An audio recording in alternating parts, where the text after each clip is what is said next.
मी आहे ना ह्या 2 पिशवींमध्ये ना कारल्याच्या बिया रुजवल्या होत्या आणि मस्त हे बघा रुजून आल्या बिया.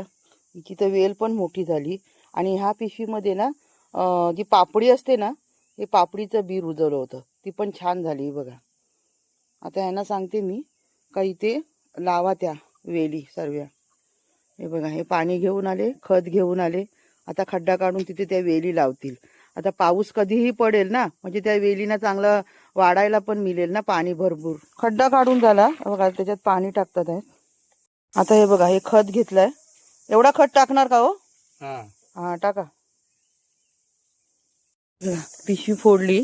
आता अशीच ही माती उचलून या खड्ड्यामध्ये टाकतील. कारल्याच्या दोन्ही पण एकातच लावा हो, वेगळं वेगळं नको. हे बघा, तुम्हाला दाखवू का? हे बघा, इथेच मी ना बाजूला वालीची शेंगाची वेल आहे. ही बघा, दिसत असेल तुम्हाला किती आल्या शेंगा बघा. आता इथे ही सुद्धा चढेल मस्त वेल. इथे पण खड्डा काढून झाला, याच्यात पण पाणी टाकलं थोडं. आता याच्यात पण खत टाकून ती पापडीची वेल जी आहे ती लावणार याच्यात. हे बघा, मस्त निघाली.